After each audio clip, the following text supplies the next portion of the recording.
Chapter 5. All the lads and lasses in Dragon's talking class were in a line, holding onto a thick rope that hung out the window. 1, 2, 3, heave ho, Erica cried, and everyone pulled. What are they doing with the rope, buddy? Asked Grok. Wigglytuff didn't answer. Ah, come on, buddy, said Grok. Yeah, aren't still mad, yeah? Wigglytuff sighed. He was still mad, but he needed to get over it. They are hoisting up some moat, he told the troll. He is very old and cannot make it up the stairs in his suit of armor. Grok raced over to the rope line. Give me that, he shouted, yanking the rope away from the other students. No, said Angus. It takes lots of us to pull some moat up. Nah, said Grok. I can do it myself. Let Grok do it, said Bilgy. He's strong. Yeah, said Margot. Make way for Grok, shouted Dudwin. Grok began to tug on the rope. Everyone else let go, hand over hand. The troll pulled, and soon Sir Mort's helmet appeared at the window. But once Sir Mort's visor was up, when he saw Grok's green face at the window, he cried, Rattle my bones, who are you? Grok's me name, the troll said. He stopped pulling. What'll ye give me to pull ye inside? Grok, cried Wigglytuff, put him in now. Grok ignored his plea. What'll ye give me, teacher? Grok said. Here's what I'll give you, said old Sir Mort as he dangled from the rope. A swift kick in the backside if you don't hoist me in now. Wigglytuff grinned. The aged knight was fearless, but what if Grok dropped him? To the rope, cried Wigglytuff. He and Janice and Erica and Dudwin and the others rushed the troll and yanked away the rope. Ow! I was only fooling, wasn't I? Said Grok. Wigglytuff and the others gave one last pull and hoisted Sir Mort himself through the window. Then they helped the old knight to his feet and is clanked up to the front of the classroom. Bubbles Von Troubles has been seen in the Swamp River near Toenail, Sir Mort announced. Oh, who is Toenail? Cried Toblad. The dragon is said to be heading south. Or, is it north? The old knight scratched his helmet. The thing is, he's on his way to DSA. What do you think Bubbles is coming here, sir? Erica asked. He's after me, of course, said Sir Mort. Gah, gah, gah. Grok laughed. Why would a dragon come after a geezer like yeah? Sir Mort drew himself up tall.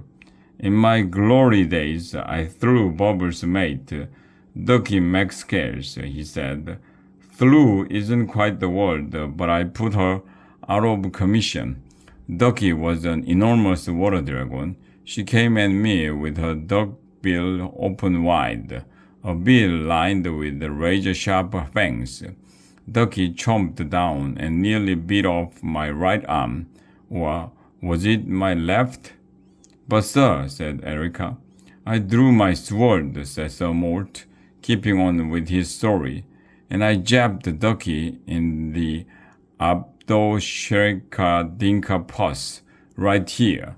He pointed to a dragon's belly on a wall chart and made a sword thrusting motion with his left arm. But sir, called Erica. Sir Mort kept talking. That dragon gave a terrible quack, and then she started shrinking. When a fire-breathing dragon dies, it turns to dragon dust. But when a water-spewing dragon dies, it shrinks.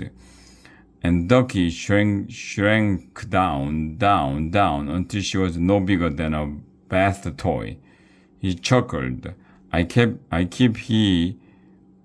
her in a drawer now. On a sunny day, I like to take her outside and give her a little float on the moat. Sir, shouted Erica, in famous knights and their these, it says that Ducky McScales was slain by Sir Trom, the brave and bold. Wiglaf remembered reading that on the message tree. Sir Mort clattered over to the chalkboard and wrote Trom. Spell it backward, lads and lassies, said the old knight. As the students spelled, the old knight wrote Mort. Trom is Mort. Spelled backward, said Wiglaf. Bingo, said Sir Mort. Once I was Sir Trom, I slew more dragons before breakfast than most knights slay in a year. All the students gasped. Their ancient teacher had once been the boldest knight alive. The old knight frowned. Then Bubbles came after me to get revenge. No matter where I went, he found me. I went questing in the mountains. Bubbles quested after me. I sailed off to a desert island. Bubbles swam after me. That's why I changed my name. Did it stop Bubbles, sir? Asked Angus. Yes, indeed, Sir Mort smiled. So Trom disappeared from the face of the earth, and Bubbles couldn't find him. Then why is he coming after you now, sir? Asked Wiglaf. The smile faded from Sir Mort's ancient lips.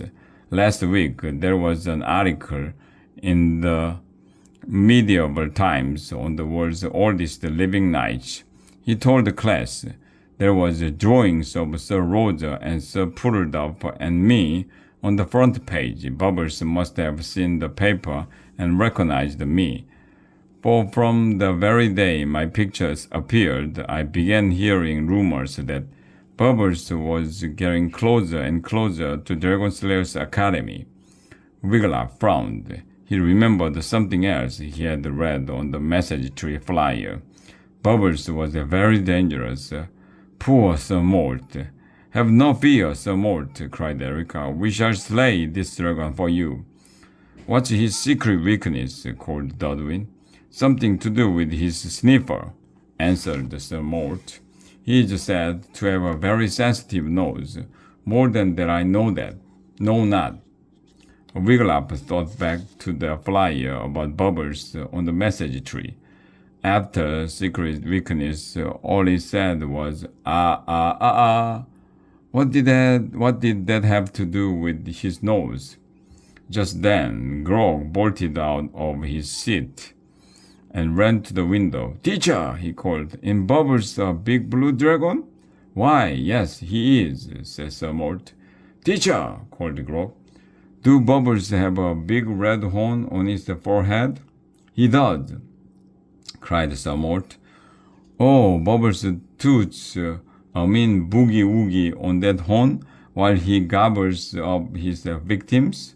Teacher, called Grog, do Bubbles like to do fancy swims? Yes, Bubbles is a great show-off, said Sir Mort. Wiglaf ran to the window, but Grog stepped in front of it, blocking his way. Is Bubbles out there, Grog? Said Wiglaf. Or is this another trick? See for yourself, buddy, said Grog, stepping out aside. Wiglaf ran to the window and stuck his head out. He looked down at the castle moat. I don't see any dragon, said Wiglaf. Look harder, buddy, said Grog. Wiglaf leaned farther out the window. All of a sudden he felt a push, and he felt himself falling head first out the window. Aye, Wiglaf cried. Help! A pair of strong hands gripped his ankles, holding him upside down. Do you see the dragon yet, buddy? Asked Grog. No, cried Wiglaf. He was so scared he couldn't see anything. Wiglaf heard Dodwin shouting, Pull my brother up, Grog. Like this? Asked Grog, shaking him up and down. Stop! Cried Wiglaf. He squeezed his eyes shut. He didn't want to die. Not like this. I will stop when you say, yeah, see the dragon, said Grog. No, Wiglaf cried. Now Wiglaf heard Sir Mort's voice. Hoist him in, lad. Now, Grog, Erica growled. or you shall feel more than the point of my sword. Aoi! Yelped Grog. Hurch! Suddenly, Wiglaf felt himself being yanked up. He hit the cold stone floor. Wiggy! Cried Dudwin. Are you all right? Ah! Wiglaf groaned. Grog glared at Erica. Ye wounded me, he cried. Look! Grog rolled up his sleeve and showed everyone the back of his arm. There was a tiny bump on it, no bigger than a bug bite. It wasn't even bleeding. You will live, Grog, said Erica. Yeah, said Grog, but it hurts. He looked as if he were about to cry. The end of class bell rang. Till tomorrow, lads and lassies, says Sir Mort called as his students trailed out of the classroom. I will show you how I plan to slay Bubbles with the old sword and dagger switcheroo. Excellent way to confuse a dragon. Works every time. Angus steadied Wiglaf and helped him out of class. Grog stuck by Wiglaf's other side. I was only trying to help Ye see the dragon body, he said. I don't believe that, Wiglaf managed. Yeah, really I was, said the troll. Don't you trust me, buddy? Wiglaf had felt sorry for Grog, the lone troll at DSA. He had tried to be his friend, to be a good buddy. But did he trust the troll? No, I don't trust you, Grog, Wiglaf said. I don't trust you either, said Angus. Grog grinned. Good move, he said, and he ran off laughing. Wiglaf had fallen into stinking Green Creek and nearly drowned. He had been held in a dragon's paw and nearly squeezed to death. But as he walked down the East Tower stairs, he thought that being around Grog was even worse. The troll had made Wiglaf look like a great big fool.